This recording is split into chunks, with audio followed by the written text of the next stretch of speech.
Are you ready? Agility from the champion. Deep six. That could be a delivered this deep six.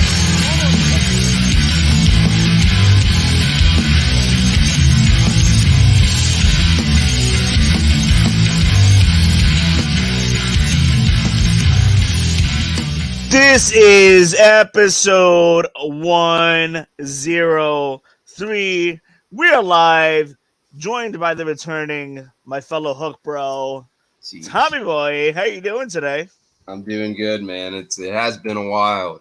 It's good to see. I finally don't look weird holding up like my phone. I finally got the laptop situated. But yeah, man, it's good to be back. Man, it really has been a while. There's been whole pay-per-views that we've missed talking about. There's been a big game that we missed talking about.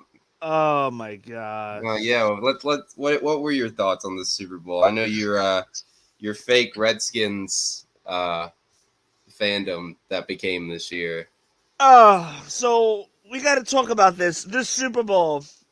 I mean, I totally get it. Everybody hates the Eagles. I totally understand. Philadelphia fans suck for the most part. I mean, I happen to know of a couple good ones. But anyway, I get the hate against Philadelphia. But this was such a good game. Yeah. That got ruined in the last 2 minutes because of the referee making such a petty call. Yeah, it was a little bit of a hold, but it was so petty. The player wasn't even going to catch the ball anyway. The ball wasn't even near him. And the referee calls a penalty on holding, which was barely even a hold. It was more like it was like more of like a good game more than anything. Yeah. Little pat on the boom shakalaka there. It was really nothing. There was really not much of a hold. And they made that penalty with 2 minutes left, basically giving Kansas City a whole new set of downs, allowing Kansas City to run out the clock and win the game. Yeah. Like, how do you end the Super Bowl that way? They weren't making those calls like that all throughout the game, and they're going to end the Super Bowl just like that. They robbed us, and they robbed the fans of a moment to see Philadelphia maybe have a chance to make a dramatic comeback win. But no, the NFL has to let their golden boy, Pat Mahomes, give him the call and allow him to win the game. I don't want to talk about Pat. No, I'll make unbelievable. Like, such a good game, and for the good game to end just like that. Yeah.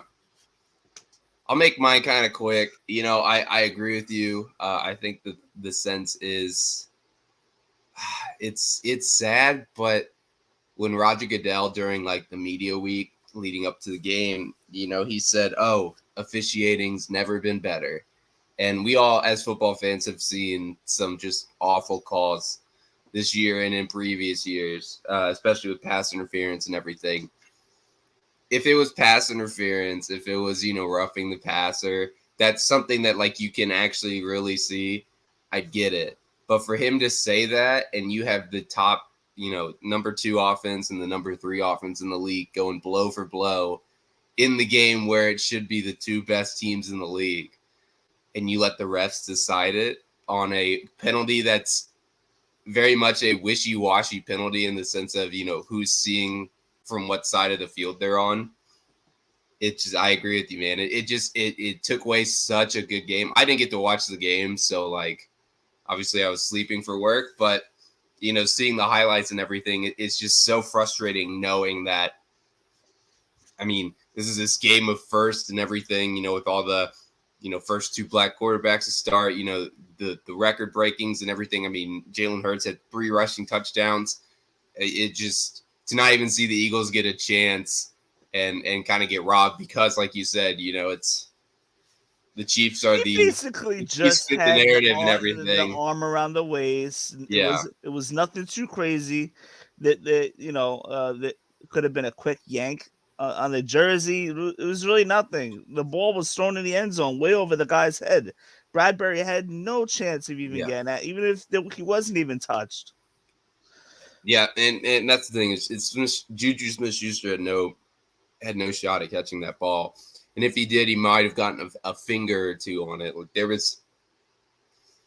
was going to be a really tough play, and I think putting it in the referee's hands after what was such an awful year of officiating, just And on not to the mention, biggest stage. I mean, this happened 2 weeks ago against the Bengals too. yeah, but like that's the thing is if there's one game that you don't want the refs to make your league look bad, it's the Super Bowl, and here we are. So, but hey, it's okay. Unbelievable. Everything will be reset next year when the Broncos win. It's all good. Broncos, we're riding, baby. Let's ride Broncos country.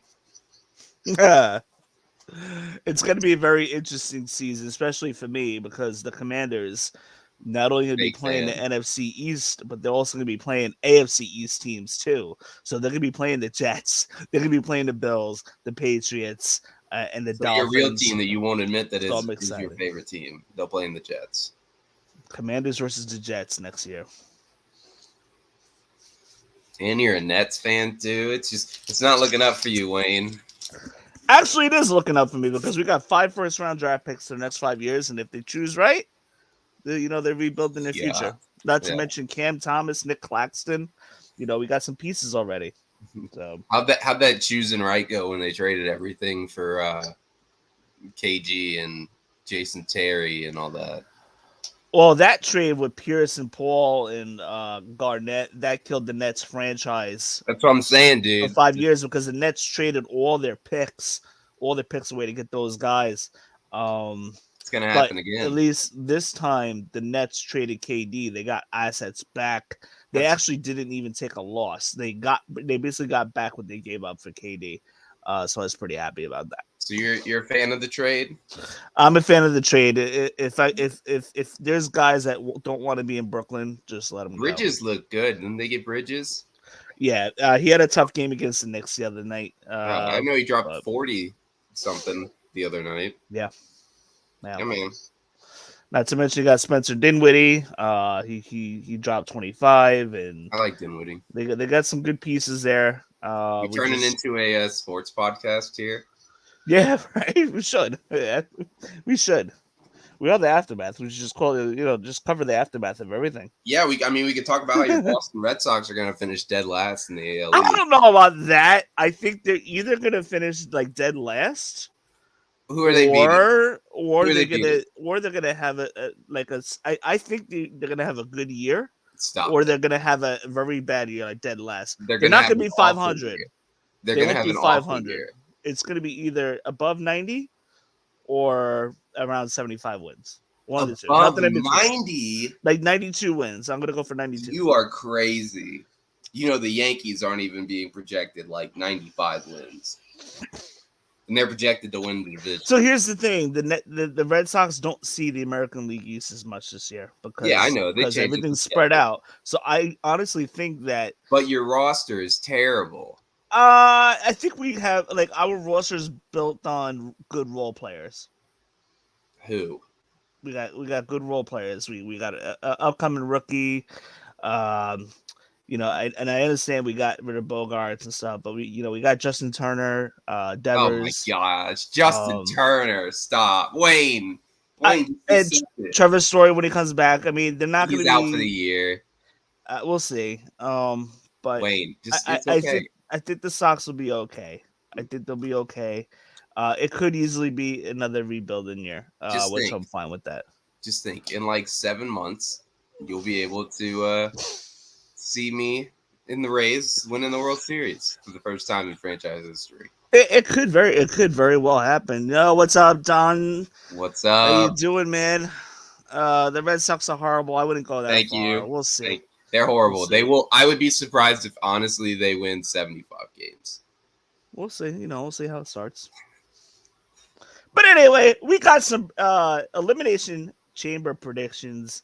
I mean, at this point, we should just call it the Elimination Chamber spoiler show. or any of our prediction shows, the spoiler show, because we usually get a lot of stuff I don't right. know. I haven't done this in a while, so I might be a I little don't rusty. think I don't think you'll be too rusty. But for those of you guys that are watching, thank you so much for hopping on. We really appreciate. We haven't been able to hop on for the last couple of weeks. My mom passed away 2 weeks ago, and our family was just kind of dealing with that. We're all doing good now, but we had to kind of just take some time away. And but now we're back. We're back in the full swing. WrestleMania season is here. I'm excited. Tomorrow's the last stop, the last pay-per-view stop before WrestleMania. But those of you guys that are I love watching, March. yeah, I love this time of March year. is a good month for a lot. We got Elimination Chamber, Yeah. and then spring training starts next week. March Madness. March Madness is coming up, and then we got the Daytonas this weekend. Yes. And then we got WrestleMania, and then the start of the baseball season. It's a good. The draft is right after. This is a good time for sports fans, I think. It absolutely is. I'm excited about all those things. I'm gonna check out the Daytona Sunday. Yeah, man. Hopefully, I get home in good time. I don't think I get home until like 4, so I'll probably race, be able to man. catch some of that. But anyhow, those of you guys that are watching, just do us a favor. Feel free to share this out. Hit the like button. Hit that little like button that's somewhere. If you're watching on your cell phone, it should be somewhere below the screen. Somewhere down there. Yeah, check that out. Thank you so much for your prayers. Tough time, but listen, being around friends, being able to talk to you guys, being able to do what we do really, really helps out a lot. Thank you so much. Oh yeah, not to mention oh my gosh, I forgot Revolution. How did we forget that? Hey man, I'll be honest. I'll make this quick, and this, obviously tomorrow's Elimination Chamber, so that's the focus. But MJF's title run has been really just not hitting for me as much as I wish it would. I like his promos, obviously. I just feel like I've never been a fan of the lack of a wrestling champion. I want to see the title defended. It kind of just makes sense. And I know it makes sense for his character, but AEW's pay-per-views obviously build up probably 4 months of TV and everything. So let's say average 9 to 10 matches. You're telling me I'm going to have to sit through 4 hours of a pay-per-view and then sit through a 60-minute Iron Man match? Like, it should be a great match, but man, WWE has kind of seen their success rise, and I think part of that is because they've been doing the 3-hour pay-per-views, or even less than 3 hours, and they've kind of felt like an easy watch every time. And man, like, some of AEW's problems are its storytelling, and it's like you'll have 4 or 5 matches with really good storytelling, 2 with maybe okay storytelling, and the 3 that you're just like, why is this on the show? And that to think about having to sit through that, just kind of, I'm excited. I love AEW's pay-per-views. They always pretty much deliver, but 5 hours in an Iron Man match. They reduced the amount of matches, so you figured the last match would be the Iron Man match. It's still gonna be a 4-hour pay-per-view regardless, but they did reduce I feel like there's like 6-7 matches. So even WrestleMania, I feel like might be 3.5 hours. Yeah, I think you're exactly right. 3 hours, 3 hours, 45 minutes the most. Perfect. That's for a WrestleMania split over 2 nights. Yeah, perfect. 3.5 hours. For sure, I could see that happening. Absolutely, and I think it is also tomorrow night. I think it's gonna be 2 hours 45 minutes. 2:45, yeah, or maybe just at the 3-hour mark. I think the part of it is that AEW also has their shows on Sundays, and it's like that just doesn't work for me, brother. But I don't know. I have been watching AEW. A lot of it's been pretty good recently. I like the change of the the graphics and everything that they've done, but I did forget about Revolution being next month, I will admit, as I'm wearing a CM Punk shirt. Dane's brought up the question, are you guys more interested in the Women's Chamber or Sasha's first match since the walkout tomorrow night? Oh, it's Sasha wrestling tomorrow? I'm interested in both, for sure. I think I might... That's a tough question. I'm 50-50. I'm in the middle because I'm interested to see who's going to come out of the women's chamber match, which we're going to predict in a second. Who's Sasha wrestling tomorrow? Kyrie Oh, Sane. Yeah. It's IWGP match. Okay. Yeah, yep. In San Jose, they sold out. They sold out that arena quick. Oh, it's tomorrow. Battle in the Valley. I believe it's tomorrow. Oh, Since dang it! it's very soon. I gotta look into that. Dang it! I guess it must be. Yeah, That's yeah. weird. I didn't know. Saturday I night didn't is realize Battle it in the was two Valley. at the same time. Dang But, it! but if That's gonna have a really good match. I'll recommend it. I'm sorry this is off topic, but yeah. Jay White versus Eddie Kingston. Loser leaves New Japan. It's gonna be great. Yes, that Two of my is- favorite wrestlers in the world right now. I'm so excited. I might have to watch that on Sunday. I might have to watch that. It's gonna be a good match, and it with talks of Jay White either going to AEW or WWE. It'll be I think WWE screws him exciting. up. I think either him or Coda or both. Yeah. I'd love to see Ibushi there. But yes, I am. Well, I guess I didn't know that Mercedes was wrestling tomorrow because I didn't know the pay-per-view was tomorrow. But Mercedes is gonna win. We know that. I'm excited, but I will also say I kind of feel, and I get it, the Japanese culture is different, and they even just like brought back clapping and everything at wrestling shows. But I felt like for what was supposed to be such a big moment at Wrestle Kingdom, it just kind of happened. I don't feel like the IWC, for those unaware, the internet wrestling community, I don't feel like it was talked about as much. Oh my gosh, Don A's. Oh my goodness, that is going to be a good old show. I know. Hada Tanahashi. I'm about to pull up this card here.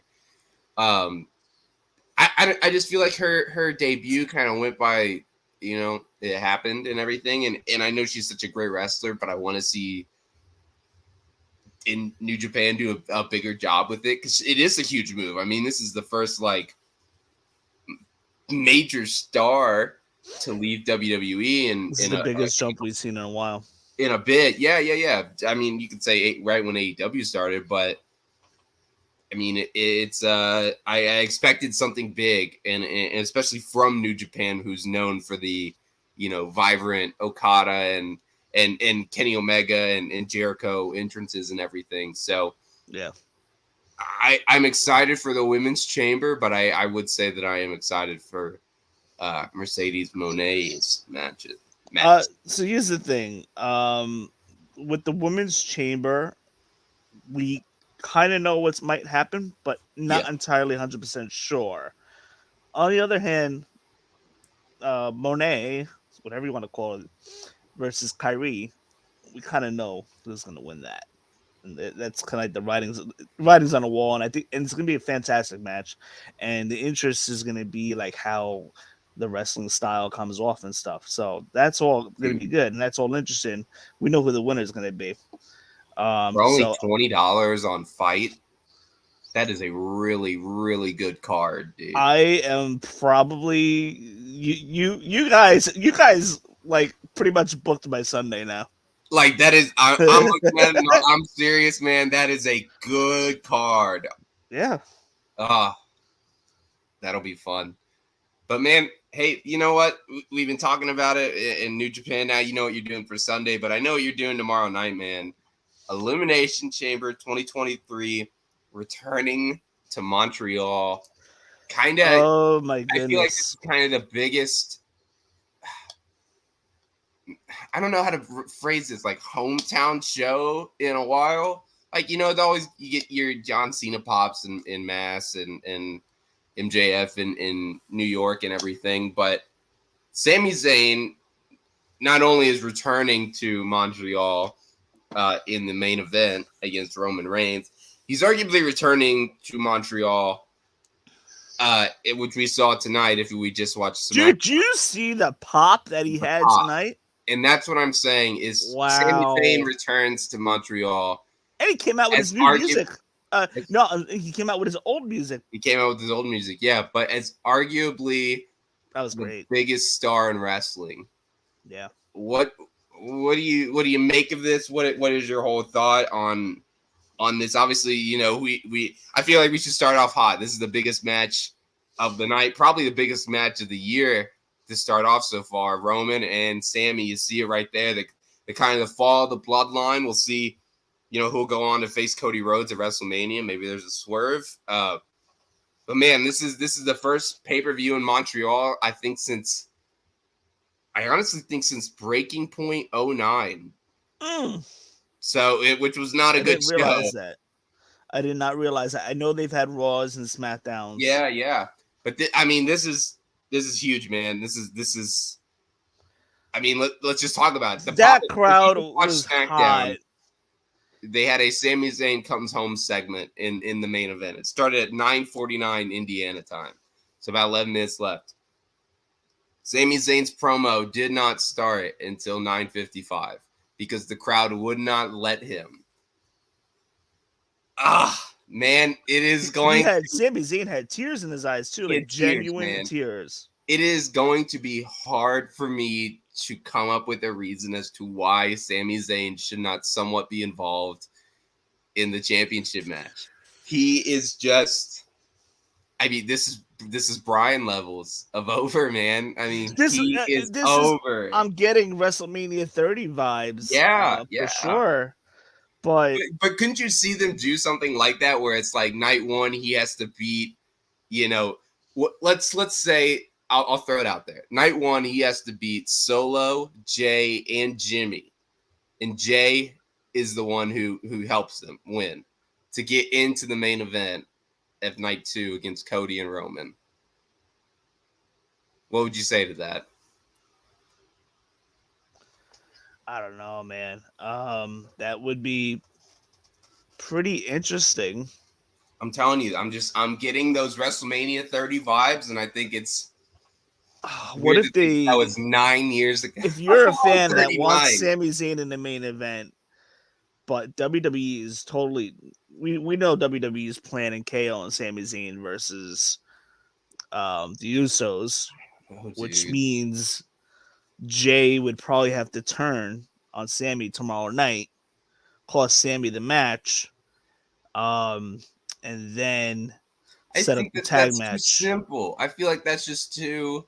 I just feel like the writing's on the wall. That's what they've been planning. I feel like that's the writing's on the wall there. Like, okay, so in all honesty, WWE's kind of booked themselves a little bit in the corner here because they have been planning Cody Rhodes ever since 6 months ago. We've been predicting this for 6 months now. Yeah, they had Cody win the Rumble. He's got the whole story gimmick going on. But then Sami Zayn, he's been hot all along, but he gets white hot now. Yeah. And I mean, just white. I mean, he is arguably the biggest star in wrestling. In a long, long time. Triple H and Paul Heyman are probably like, listen, we have these plans going on. This is what's going to happen. Yeah. Jay's going to screw over Sammy. And Sami Zayn and KO are going to fight for the tag titles of WrestleMania. Main event night 1. Cody versus Roman Reigns, main event night 2. These are our plans. This is what we're gonna do. Wait, you think Usos versus KO and Sammy is gonna main event night 1? Could main event night 1. Because I feel like the Bloodline's been. That kind of feels like a letdown to me, though. Not necessarily. Like Bloodline as a whole has been main eventing, so I can get behind that. I mean, the true main event of WrestleMania is the last match of night 2. If I'm being honest. But now WWE must be thinking to themselves, like, what the heck do we do now? Sami Zayn is so hot. What do we do? That's fair. I like the. This is exactly what's happening in their locker room. They're like, they are probably second guessing themselves right now. Oh yeah. The plans are already all laid out. You know that they are, especially after the 6-minute pop that he got tonight on SmackDown. If it were me, and I know last year was a different thing because obviously it's Stone Cold making his return.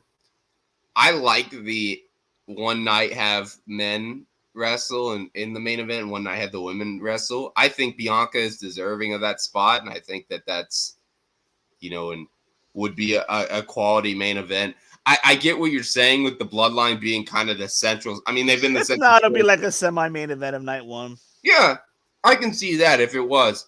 I get the bloodline being because they have. I mean, since COVID, they've been since SummerSlam. What was it, 2020? That Roman came out. I mean, he's held the title for 900 days. Like, it's insane the run that he's on, and I don't think people really understand how. I think Cody said it best in a recent interview. Is for so long people have wanted like the real challenger to Roman and like somebody who's believable. We've had Goldberg and Braun and throw whatever name you want to throw, Edge, Bryan, whatever. Throw whatever name you want to throw in there. But now you have two guys who believably could win in the fact of Cody being, completing the story of finally winning the title that his father never won, and Zayn being the most over superstar in wrestling right now, and probably at least in my opinion, the last 5 years. I don't think there's been a superstar who has had this much grasp of the audience and has had the audience. I mean, if you get the chance, and if you haven't seen it, or if you have seen it, you know what I'm talking about, go watch the last 10 minutes of SmackDown. I mean, the crowd from the moment that Sami Zayn's NXT music hits to when he starts doing his promo is just insane. I mean, he is. I haven't seen a white hot babyface since Daniel Bryan in WrestleMania 30. Yeah, and that's crazy to think that was 9 years ago, because it really doesn't seem like it, but it is. I think you're right in the sense that WWE has booked themselves in the corner, but I also don't think that they could really, because you have two major storylines that are with Cody and Sami that are just absolutely out of this world. Is you had like Cody's what happens if they decide to do Cody for what happens? Let's just say what happens if they do give Sami his win? Then you got Cody versus Sami. What the hell are you doing, Roman? Here's what I'm saying. I'm not ruling it out until I don't see it. Until it doesn't happen, I'm not ruling it out. I want to see The Rock interfere tomorrow and cost Roman. And so you have Sami versus Cody night 1 and Rock Roman night 2 for the bloodline. I know it seems preposterous. I get it. The Rock was supposed to return it. It's Survivor Series, Royal Rumble, whatever. Until it doesn't happen, I'm not leaving it off. You might be fantasy booking at this point. I am fantasy booking, but that's the best part of this is because I can fantasy book it and I believe it. So. The safest prediction I can give, and we'll look at the comments in a second, but the safest prediction I can give is Jay turns on Sami, and but they're not there. They will be there. No, okay. So legally, Jimmy cannot be there. He's got a few DUIs. They don't necessarily need Jimmy for this. Yeah. Now Jay can be there, and obviously, if you've watched SmackDown, you know that they've been sent home by Paul. I expect Jay to be there. However, a lot of this stuff I think has been. I thought Sami would be in the Royal Rumble. If you asked me at the beginning of the year, I thought Sami would be in the Royal Rumble. I thought he was going to be in there. Yeah. I think the swerve happening at the Royal Rumble, I didn't expect that. I didn't think Jay would be the one to kind of stop. I figured it would happen. I didn't think it would happen at Royal Rumble. I think the last few months of this storyline has kind of been like not unpredictable, but I feel like it's gone a little bit against what people think has been happening. So I just feel like that is the way too simple way for them to do it is Jay. Yeah, everybody, how do I put this? Triple H is way more in touch with social media and everything than Vince was. And I feel like he reads the fact that people are like, oh, it's going to be KO and Sami versus the Usos. Sometimes I feel like we might get a swerve. And yeah, you're right. Maybe that is the best match that they have right now, and that would be a phenomenal match, and it would tell a really good story. But I think and again, it goes back to your point that they booked themselves into a corner, is as much as Cody is over, and he is, I just don't know how they can avoid Sammy at this point. Like, what's the point if Sammy doesn't, like, if Cody doesn't win, if it is Sammy? Okay, Cody and Sammy would be great. Roman wants to take time off, I'm sure, after his whenever he loses. Give Cody his win then. Like, you don't have to have Sammy be a 7-month champion or whatever. But yeah, I don't know, man. It's just it's getting me really hard to believe to think that that Sammy's not going to be someone involved in WrestleMania. Yeah, I mean, and listen, don't discount the fact that if it is Sammy and KO versus Usos, that's still a very high profile match, Yeah, it'd be a considering the great match. Usos have had these belts for nearly 2 years. Nobody's been knocking off the 2 years, and that could steal the show of WrestleMania. Wouldn't it complete Owens' Grand Slam? Yes, it would. Okay, so I mean, yeah, it would tell a good story. I don't know, man. I just think I would say if Cody wasn't really in the picture right now, yeah, hands down, absolutely, the main event would have been Roman Reigns versus Sami Zayn WrestleMania. No doubt about it. No doubt about it. It would have been. It definitely would have been Roman versus Sami Zayn if Cody wasn't in the position, or if Cody had not come back early, because Cody wasn't originally supposed to come back until the end of near the end of March. He was like almost not even going to make WrestleMania. I feel like everybody knew that he would kind of have that superhero John Cena gene, and come back at Rumble. It just made sense. And the fact, I think when he wrestled at Hell in a Cell with that crazy injury, everybody was like, okay, this dude will do whatever it takes to get this title, get in the ring, and kind of reignite his legacy here. So it didn't surprise me, but I know what you're saying. And keep in mind that the person that beats Roman Reigns is basically gonna have a rocket ship strapped to their back, straight to the moon. I honestly would have preferred like somebody like a Gunther or a Braun Breaker, just to build a new superstar immediately. Let's hope that this works for Cody Rhodes. In the aftermath of it too, no pun intended. I also think that you could do something where if Sammy doesn't win, like, have Sammy come out. Roman or Cody said, I don't want to see you on Raw next week. I want to see you at Mania. What if Sammy does come out and he's like, look, I figured out how to beat him. I know what I needed to do. It just didn't work because, let's say, Jay cost him or whatever. Then you can go, look, when you beat him, we'll deal with the Usos night one or whatever. When you beat him, I'll be waiting for you. Romans takes his time off. Then you have a whole new program for Cody that, obviously, with the promo that they had last week, a lot of fans want to see. I don't know if you've watched the both, but Cody's promos last week with Paul and you're talking about two different stories with Cody and Sammy. Yep. Setting up Cody and Paul with Roman, and then Cody and Sammy. Phenomenal. Yep. I'm telling you, man, WWE's been clicking recently. And for sure. To get the hype train. I feel like every year in WrestleMania, it's kind of like, this whatever. Is going to be Triple H's first WrestleMania. Yeah, but like, it's going to be a good show. Last year, the Royal Rumble wasn't the best, and I feel like it kind of died. And then when Austin and everything got hype, then my hype for WrestleMania got back. But this year, man, it almost feels like you don't need a lot of the big stars. I know that we're going to have Cena. I know that they're doing Logan versus Seth. This is going to be a good show, and I'm excited for it. But, yeah, man, that's my take. If you had to ask me right now, I'm going to pick Roman. But,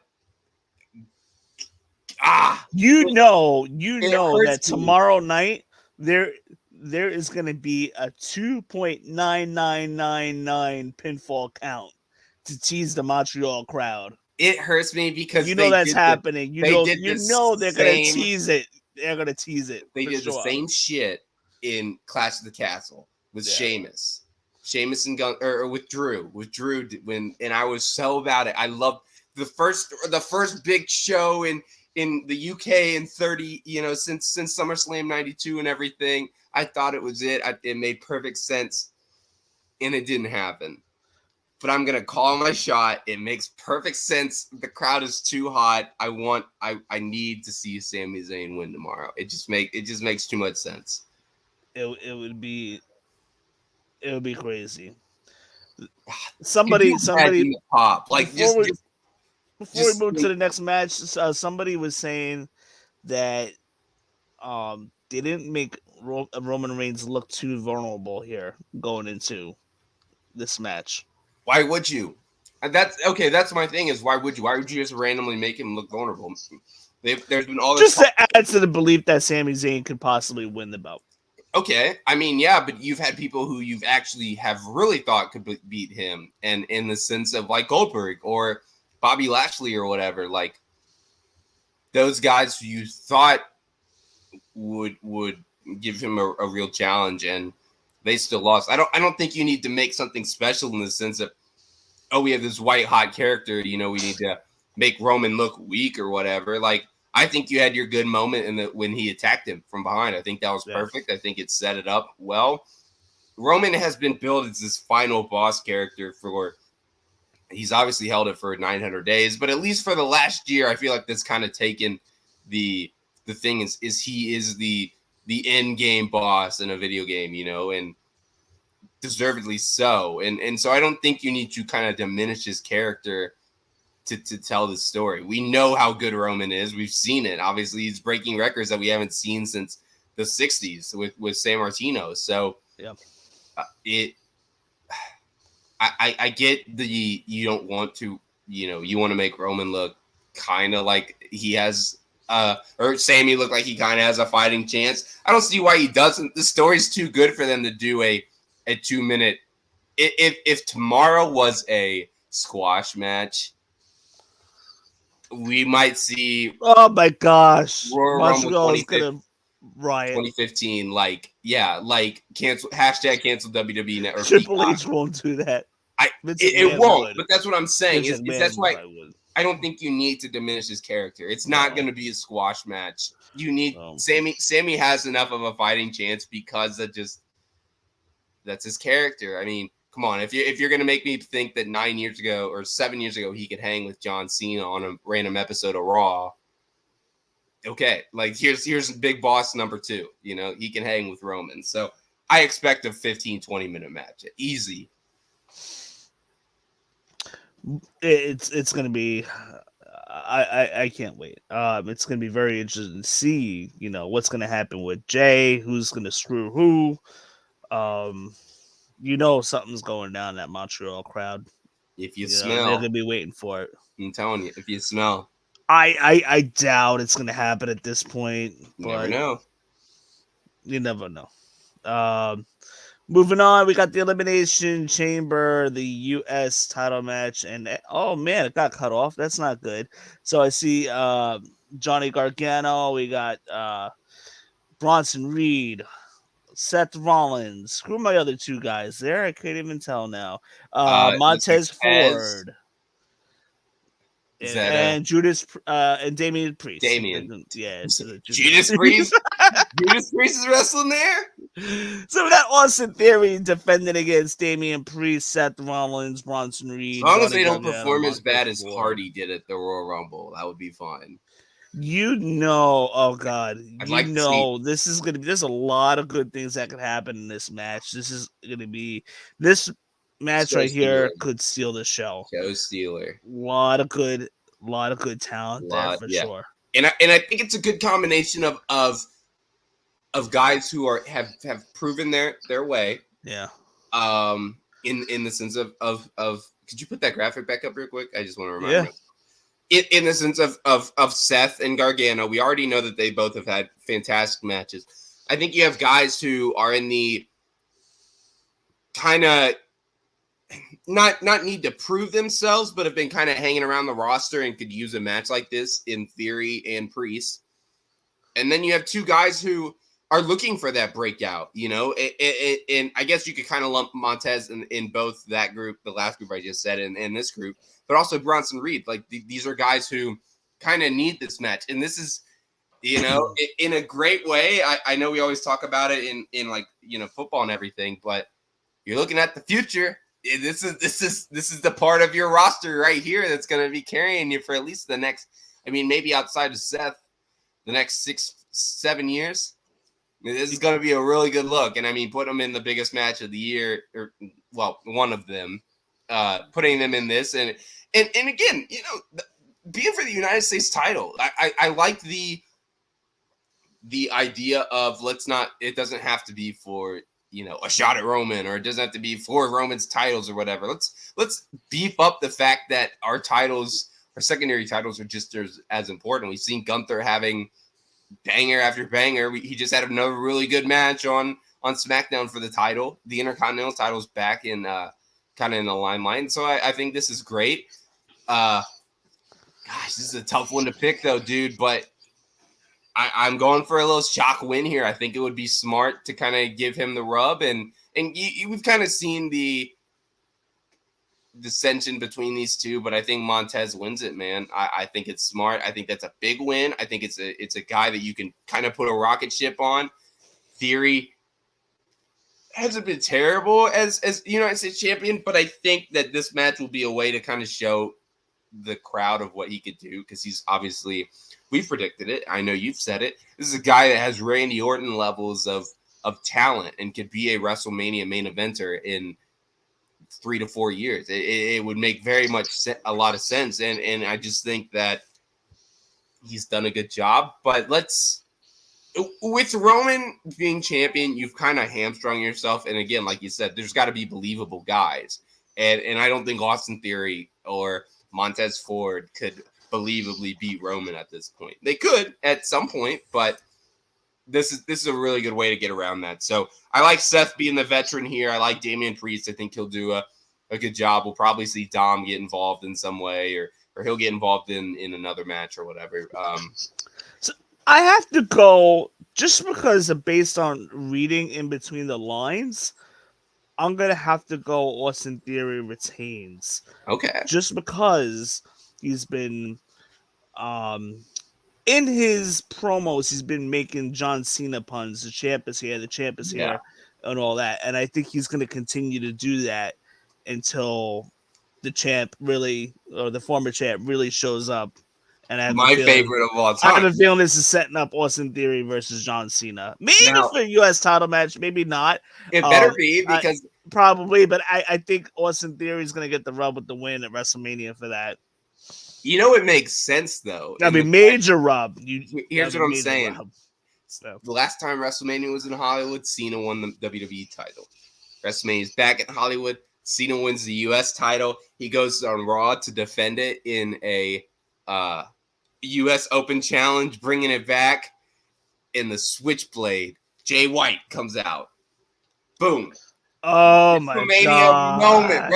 Raw on WrestleMania moment, man. Could you imagine? That, he's been IWGP US champion. I wouldn't put a pass on it, because WWE's gotta, WWE's gonna have a couple call-ups the next night on Raw. But I mean, or maybe a major appearance. If there was a match that nobody thought would happen, that you could put on the biggest Raw of the year, Jay White versus a leaving John Cena, send him right back to Hollywood, 2 nights, boom. I mean, it's perfect. Yeah. Oh, I'm psyching myself up. And it very well could happen. It definitely could happen. I don't know if I see Austin Theory taking a loss if WWE is really truly behind Austin Theory. That they might be, but who's on the cover of the new WWE game? John Cena. Yep, absolutely. Let me see. What do we got for comments here? Listen, Priest could win, but Dave, I would like that. They're really, if you really want to build a good stable, I know that they aren't good already, but it would be good. I think Judgment Day should probably get some titles this year. But I think this match is really just to set up Austin Theory for Mania at this point. Fair enough. Yeah, we got Figgy. I think Theory's retaining and Cena's returning and challenging him at Mania. Absolutely, Man, 100%. I'm could you behind imagine that. Cena Behind that. and Sami Zayn in Montreal? That crowd would be dead by the time the night ends. Yeah, so we gotta see what happens there. But I'm pretty much fully on board that Cena versus Austin Theory is happening for the Yeah, US title. Especially I had heard Now, it how it works out with maybe Cena winning and then losing it the next night on Raw. I had heard rumors that it might have been Cena versus Logan Paul, but now that it seems Logan versus Seth, it's locked in. Yeah, I like it, man. Cena versus Austin and Logan versus Seth. I mean, those are two matches that I think you got your two big stars, and you kind of got guys who are outside of the box or not as big of names, and you split them up on both nights, and that's two pretty good show stealers that you could have right there. I think if you give the young guys the rub or let them at least show off their work. Man, Seth versus Logan would be a great match. I'm excited. for sure. I am so hyped for WrestleMania. WrestleMania is 2 days before my birthday, 3 days before my birthday. And opening day is 2 days before WrestleMania. So it's just the end of March, and I got the days off and everything. It's just gonna be a good time for the Tomster. It's gonna be good. It's gonna be good. I cannot wait. Then we got the mixed tag team match: Edge and Beth Phoenix going against Finn Balor and Rhea Ripley. So you would think that Edge and Beth Phoenix are probably going to win, which I think they will. You got to make sure the right person gets the pinfall here. But we got to say, Rhea Ripley has been white hot right now. Yeah, she is hot as a heel. She's got moving on, momentum. Yeah. And she's my pick to beat Charlotte. Like, she's going to beat Charlotte at WrestleMania. I'm not commenting on that. Don't you want Charlotte to lose? Yeah, I do. I just am not commenting on the fact that we're getting a match that we just got 3 years ago. I don't. But see, the story comes full circle, though. No, I don't care. Because Rhea Ripley wasn't ready then, but now she's ready to start. Why can't she be in the women's Andre the Giant Battle Royal just once? Just put Charlotte in there once, man. I'm tired of seeing her in the fucking main event. Like, excuse me, but I don't want to see her. I don't like her. I'm not a fan. So we'll see. I mean, it's gonna be a good match, and she's got momentum right now. And I don't know. I just kind of felt like WWE, in my opinion, backstage, I think they kind of had a little trouble really trying to figure out who's going to be in the main event this year. Because how many times you're going to do Becky versus Bailey? How many times you're going to mix Charlotte in with Bailey and Becky? Like, how many times are you going to keep running that back? Can we just do the rest of the horsewomen triple threat? Like, can that just happen, please? We already had Becky, Sasha, Charlotte. Give me Bailey. Like, what is WWE's problem with not pushing Bailey? She should be champion. I'm sorry, but like, she is fantastic, and I think I'm just tired of seeing Charlotte, man. And like, Bianca's great, and I think she'll lose this year. Maybe is she expected to face Bailey or Asuka? Oh, so let's get to that. Let's segue right into the women's elimination chamber match. We have Nikki. I see Natalya there. We got Liv Morgan, Asuka, Raquel Gonzalez, and we got Carmella. That poster does not do Natalya justice. She doesn't look like a human. Yeah. Well, I mean, I'll tell you who's winning this one because it's pretty easy to pick. You don't think Asuka's not winning this match? Listen. I mean, out of the bunch, Asuka's the most reliable hand there. Especially the crazy Asuka from her time in Japan. Like, I want to call her. Asuka's got a little momentum now. She's got the new song. She's got the face paint. She's redone her look. The face paint is I know it's a part of a character that she was. I don't want to call it, but let's just call her Joker Asuka. Joker Asuka, like Joker Sting, she's gonna destroy. Like, I know it just the only viable option is Liv, and I don't think that really makes sense. I think Nikki's gonna have a really good match. I think Raquel's gonna have a good Nikki's match. gonna have some good spots tomorrow. So is Liv. Carmella and Natalya. I'm sorry, but Carmella, this isn't 2016. Natalya, this isn't 2010. Like it just you're not viable options. It kind of reminds me of when like Big Daddy V and Mike Knox were in the Elimination Chambers. They're just bodies. It just makes too much sense. And Asuka versus Bianca would be, man. If you want to talk about a hard hitting match, could you imagine the chops that Asuka would throw in the hair whips? I think that would be a great match. And just again, like just looking at the field of competitors in that match tomorrow night, Asuka seems to be like the most reliable person. There's still work to be that done they with can the rely on. However, if I have to pick a winner, and if it's not Asuka, I gotta go Raquel Gonzalez here. Yeah, that would be my secondary pick. Do they trust Raquel Gonzalez in this WrestleMania spot? Triple H does trust her, but you also have to remember, yes, Triple H is in charge of creative, but he's also talking to guys like Bruce Pritchard and all these other people. Is Kevin Dunn still there? I feel like he is. He is. He never got released. I like Raquel. I think she makes sense.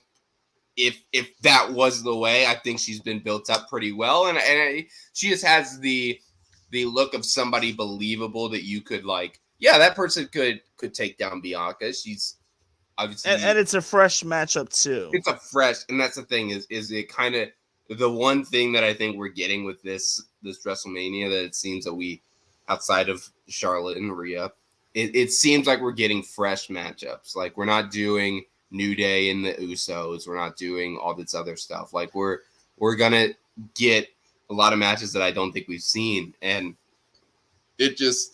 I like Asuka, I like Bianca. I think it would be a great match, but this match just doesn't. This is the lesser of the two evils, I'd say, between the two matches, the two Elimination Chamber matches. I just don't really care. Like, and that's not against the women because they're all great in their own sense, but it's just there are four probably viable competitors like I could see winning the U.S. title because it just is. It's kind of been that launching pad, so you could see some of those younger guys get it. With this one, it's just. We're going for who's going to challenge at WrestleMania. I'm sorry, but Natalya and Carmella are just not going to happen. Nikki Cross, she's been good recently since she changed back, but not going to happen. No. Liv Morgan, maybe. And Raquel, maybe. But Asuka's really the only person that I could viably see winning. And that's, again, I was talking about the unpredictability of recent shows. Their women's division is, and same for AEW, it's just too predictable at this point. Like there's just not a lot of stars. There's bodies that I think people can really see. Like there are a lot of people in NXT who are doing a great job, but it's just you still have your set six or four, I guess, at this point. Like I feel like the men's roster on both rosters for AEW and WWE, it's okay. Well, you can never count out a guy like The Miz. You know, he just won the title 2 years ago. Like you can never count out Drew McIntyre or Sheamus, or there's a lot of people on the men's side that I think you could viably believe could have a run or could make, a big move in the match. And I just don't see that here. But yeah, I would like Raquel, but I'm going to go with Asuka here. I just think it makes too much sense. Asuka's a safe pick. I think my second pick, if not Asuka, it's got to be Raquel. And I would give Liv Morgan the third. Would be my third option. Yeah, After exactly that, right, the other three, I can't get behind the other three right now. Revisiting back to the mixed tag match, who do you got winning there? Dave Smith is saying possibly. He heard who won the last one? Edge versus Finn. Was it Finn last time he won the last one? Yeah, Edge has not really gotten the one up yet. I think Edge in the match. That's tough because I've been hearing that this is where they might do the Hell in a Cell that was rumored between these two as at WrestleMania. Really? Yeah, man, could you imagine a Hell in a Cell at WrestleMania again? I'm so excited. I'm gonna have to go with Finn. I'm gonna have to go with Finn and Rhea. It just makes too much sense. Rhea's got the momentum. Beth doesn't need the win. Like Edge doesn't need the win. I think he could still viably tell this story without him winning. Yeah, let's give me Finn and Rhea. I think they do this with interference. I think if Yeah, Finn and Dom's got to get Rhea. involved or something. Okay, I think Finn and Rhea win here with Okay. Prison Dom getting involved. You love that gimmick. That's hilarious. No, I don't actually. I think it's It's stupid. growing on me a little bit. I think the whole mommy thing is so stupid. Now it's every holiday they're interfering on Ray just trying to have a nice night with his wife. It's ridiculous. Well, Easter's coming soon, or St. Patty's. Then they're gonna be selling another holiday there. Is it President's Day on Monday? I think so. Oh gosh, I got work Monday. Oh, Yeah. don't remind me. Man, I work every day. Working on Mondays, especially in a holiday. But we need the business, so yeah. So that's to be pretty interesting to watch there. It could lead to a steel cage match. No, not a steel. I don't want no steel cage. I want a Hell in a Cell. You want Hell in a Cell? Okay. I want Hell in a Cell. Could you imagine though? I mean, listen, I can see it happen. It'd be a way to end the feud for all. Preloading this WrestleMania card based on our predictions, and obviously it's a month and a half away. It's close, and we can do that. But this card is turning out to be phenomenal. Yeah, I like what you're thinking, Figgy. I like the underdog pick. This show's all about the underdogs. So Dave Smith asks what happened with Piper Niven. Who cares? Honestly, she's back to Dewdrop. Dave, honestly, I don't even know. We'll maybe find out. Her spot got replaced by Carmella. So, and the last match of the night. Oh, not gonna be the last match of the night, but the last match we're gonna talk about is Bobby Lashley versus Brock Lesnar. Oh my goodness! on SmackDown, Bray Wyatt did his promo after he took out. We're back. You can still hear me. Yes, after he took out Hit Row. Yes, thank you. So basically, what happened was you see Bray Wyatt and Uncle Howdy come to the ring, interrupting Hit Row's rap.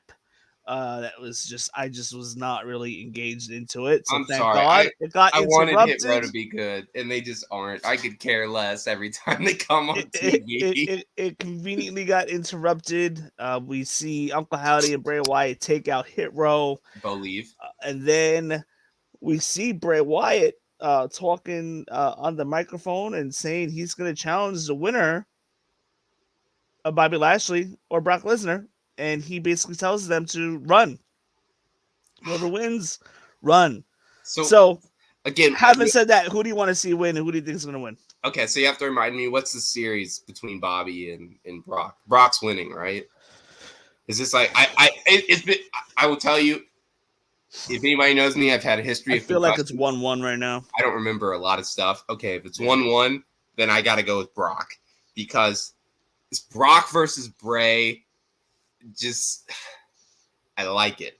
I like it a lot. I think you could put Bobby, make Bobby win the Andre. I would love to. It would be interesting to see somebody play mind games with Brock Lesnar. Yes, because, and especially with this new Brock Lesnar character where he's talking a lot more and he doesn't have the advocate and it's just kind of, he's Brock Lesnar, like in the sense of he's actually himself, and I like that, and I feel like he has definitely come into his own which sounds weird considering his career is kind of winding to the end. Like he has in the last year and a half, 2 years, I feel like he's had more character development than he did in his since he started 20 years ago. Like it's been incredible. But I like Bobby, and I think that this match, I mean, if you want to see the epitome of two big men slapping the shit out of each other, this is it.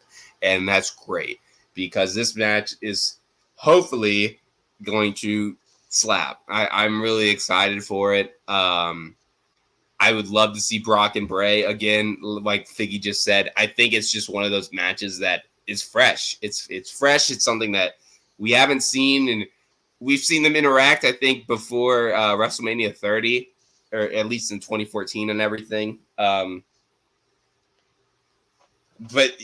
yeah, you're right. I mean, Firefly Funhouse with Brock Lesnar, and Brock Lesnar just runs in and tears it up. Like, yes, like, bring back the tractor. You know, I know everybody's kind of like, oh, it's gonna be Uncle Howdy versus Bray. Yeah, that makes sense, but I like this. I like the. You kind of don't know who's gonna win, because either match I'd be okay with. I know Bobby doesn't talk too much, but I'd still be good with that. I think Bobby has really come into his own a lot recently in the last 3 years since COVID. Yeah, in the Rumble. Okay, in a Rumble. There you go. Thank you. Yeah, I would really like to see Bray versus Brock, which would make, I guess, me pick Brock. But it's good. I'm excited. I like the character development. You know, another person I want to see LA Knight. I want to see him get a match. I thought him and Bray, I think it was kind of, their match kind of stunk, but that's just because it was in all black and it was a sponsored match, which always suck. But yeah, let's see Bobby versus, Bobby with the Hurt Business versus LA Knight. Give me that too. I'm for it. Yeah. Yeah, so I got Brock Lesnar winning tomorrow night. So that pretty much wraps up our predictions for tomorrow night's Elimination Chamber, which will take place at 8 p.m. No post show tomorrow night, because after this Elimination Chamber, I gotta get to bed because I gotta be up for church. I gotta work. I gotta be out of the house by like 6:30 Sunday morning, which might be relatively easy considering I've been getting up at 6:30 every day, past couple days now. But we will probably do a post show on Sunday of Elimination Chamber, and really talk about what the road to WrestleMania is gonna look like. Rock's return, and for those of you guys that are watching, make sure you guys share this video, please. Very important. Make sure you like. If you guys, whoever watching right now, click that like button before you're done watching, because that will help us out. And make sure you guys subscribe. Make sure you share. We're also available on Spotify, iTunes, iHeart, wherever you can stream podcasts. Every place, everywhere you can think of. You guys buy our t-shirt at prowrestlingtees.com. Search for the Aftermath Pro Wrestling Podcast, and we have shirts available in navy blue, black, and gold. Check those out. That helps us support our podcast. And Tommy, any last words for tomorrow night? Or about anything in general? About tomorrow night, or just in general? Whatever you want. Yeah, I'll call my shot right now. I don't know if anybody is a sports bettor. I like to bet sometimes on the sports. I'll make a parlay, as they call it right now, where you kind of put a lot of picks together. Uh-huh. Not only will Sami Zayn walk out of WrestleMania as the WWE champion. Uh-huh. Not only will the Tampa Bay Rays walk out of Tropicana Field as the World Series champions, but the Denver Broncos will also walk out of Las Vegas in the Raiders Stadium, because FTR, if you know what that means, you know what it means, as Super Bowl champions. All three. I'm calling it right now. And you know what? I'll even add an extra one. Brandon Lau, my favorite player, is going to break Aaron Judge's record just set last year.